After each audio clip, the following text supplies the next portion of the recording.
Hello guys, Sam Bao here. Today we are actually discussing something that is a little bit special in my opinion. So I'll be talking about my ways of spending my daily staminas as well as how I maximize my crafting materials. This video is actually inspired by one of the viewers from my last video. So if you guys haven't checked out my last video where I feature good stuff Kagero, do check it out. And let's start with the video. Alright, so I will go into general ideas of how stamina works. We will have 120 staminas 40 at a time by logging into the game at a certain time. So do get those free staminas because it's always nice to maximize the crafting materials. Moving on, from the auto regenerations of staminas in the game, we would get around 300 staminas per day. So if you are interested in how I calculate it, I do write it on the screen right there. Adding those two figures together, we actually get a 420 staminas per day. As you guys can see, I also made a table on different kinds of combinations that you guys can work around to get the crafting materials that you guys need. Do mind that I only explain for the first row, whereas you get the idea and you look at the table on your own.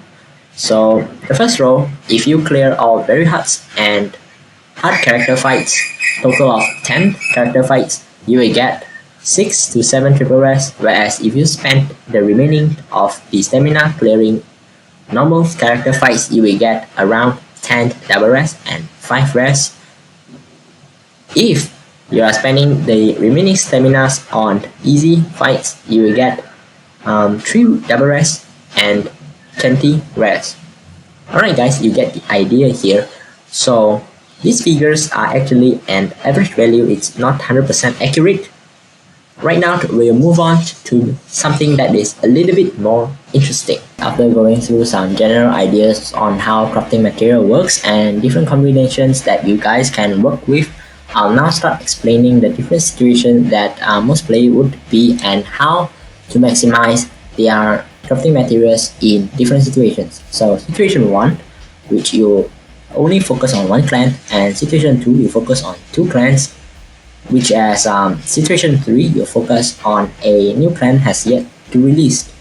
So situation 1, which I'm currently at situation 1, so I do only focus on Kagero clan itself. So as I was explaining, I will use myself as an example to explain it to you all. In situation 1, what you need to do is that you need to know what's coming out in the next set. If you don't know yet, you can always visit the website Zero database, I believe. I'll put a link down below. So from the website, I do know that I need 4 copies of the End, 4 copies of Striken, and 4 copies of Burning Horn. After you know, you must set a priorities on what you should get, what is a must in your deck and what is not. I'm setting the End as the first priority. I need to have 4 copies, and then coming up second would be Burning Horn. Burning Horn might not be as important as Striken if the nerf doesn't come in. Setting priorities actually avoid yourself from getting upsets and overspending in a gacha pools. Moving on to situation 2, where you focus on 2 clans. Do mind for free-to-play players, you kind of want to get those 2 clans in one set, so it's better that you choose those clans that are coming along in a pair in one set, because that way you can save a lot more gachas. But in situation 2, you will always be spending whole lot of gachas compared to situation 1. And for crafting materials, you will always want to clear all the hard and very hard character fights in both clans, and spend the remaining staminas on double rest.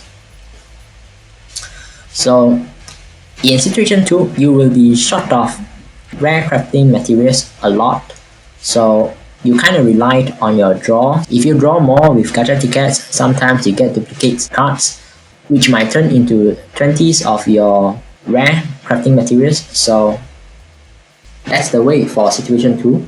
For situation 3, where you want to pick up a brand new clan that has yet to release, the best example I can set up for situation 3 is the new clan that are coming in the next set, which is Shadow Paladins.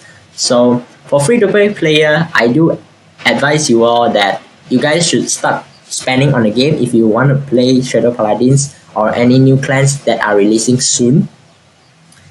Reason why, because there isn't any preparation that you can do to save up for a new clans. You cannot craft the materials, you cannot save anything but to save your gachas and gems, and certain times if you are holding back on your gems as well as gacha tickets, you will feel some emotional stress in running incomplete deck and still want to climb that legend rank. So these are my advice for crafting materials.